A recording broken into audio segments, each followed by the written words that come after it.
அனைவருக்கும் வணக்கம். நான் உங்க கோகுல்ராஜ். அதாவது பாத்தீங்கன்னா இந்த திமுக காரங்க ஏகப்பட்டதா பிரச்சனை பண்ணிட்டு இருக்காங்க. ஆளாளுக்கு எங்கெங்க போனாங்க, எந்தெந்த திட்டு பசங்க எங்கெங்க தூந்துருக்காங்க, எதுவுமே தெரியாம இப்ப தமிழ்நாடே வந்து அவங்கள வேடிக்கை பார்க்குற அளவுக்கு இவங்களோட நடவடிக்கை வந்து இருந்துகிட்டே இருக்கு.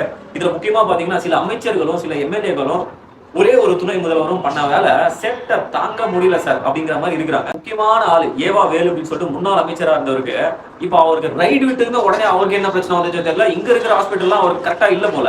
அதனால ஏன்னா இவருக்கே சொந்தமான ஹாஸ்பிட்டல் மெடிக்கல் காலேஜ் எல்லாம் இருக்கு. இருந்தாலும் இங்க அட்மிட் ஆகாம சிங்கப்பூர்ல போய் அட்மிட் ஆயிருக்காருன்னா அப்ப அந்த அளவுக்கு உங்களோட பயம் வந்து இப்போ வெளிப்படையாவே தெரியுதுன்னு சொல்லலாமா மிஸ்டர் ஏவா வேலு சார் அவர்களே? வாய் இருக்குதுன்னு சொல்லிட்டு தாங்க இவர் பேசுறாருன்னு பார்த்தோம். கடைசியில பார்த்தா கை இருக்குதுன்னு சொல்லிட்டு உள்ள போய் கம்பி எண்ணிட்டு 2 நாள்ல வெளில வந்து உட்காந்துட்டு இருக்காரு. அது ஜாமீன்ல தான் வந்திருக்காரு. இவரும் அவருக்கு ஈக்குவலா ஒரு ஊழல்வாதி தான்.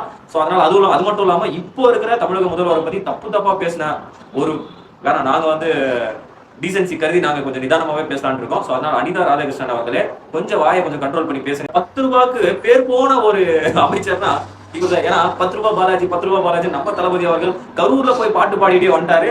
அந்த அளவுக்கு சூப்பரா ஊழல் பண்ண வாதியில இந்த செந்தில் பாலாஜி ஒருத்தர் இருக்காரு. இவருக்கு இப்ப என்ன பண்றாங்கன்னா நாம எங்க இருக்கோம் என்ன பண்றோம்னே தெரியாமலே இவர் ஒளிஞ்சிட்டு இருக்காங்கிற எண்ணத்துல போயிட்டு கக்கூஸ்ல உட்காந்துட்டு இருக்காரு என்னன்னு தெரியல.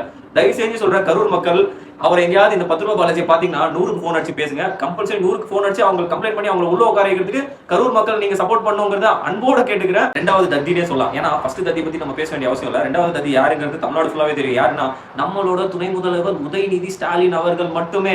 இவருக்கு தமிழ்நாட்டுல போய் பதுங்கிறதுக்கு இடம் இல்லாம துபாயில போய் உட்காந்துட்டு தமிழ்நாட்டுல என்ன நடக்குதுன்னு வேடிக்கை பார்த்துட்டு இருக்காருன்னு வேற கேள்விப்பட்டு இருக்கோம். சோ அதனால இந்த திமுக குண்டர்கள் நிறைய பேர் வந்து உள்ள போறதுக்கு இருக்கிறாங்க. ஊழல்வாதிகள் எல்லாருமே உள்ள போறதுக்கு இருக்காங்க. தீய சக்தி திமுக அடியோட அழிக்கிறதுக்கு இங்க வந்து ஒரு கிரிவலம் நடந்துட்டு இருக்குன்னே நாங்க இன்ஃபார்ம் பண்றோம்.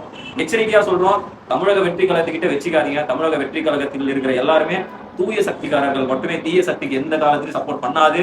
நீங்க பண்ண ஒவ்வொரு தப்பான விஷயத்துக்கும் நடவடிக்கை இருக்கு, தண்டனை இருக்குங்கிறத அழுத்தமா சொல்லி கேட்டுக்கிறேன். நன்றி, வணக்கம். நன்மமை வேலு.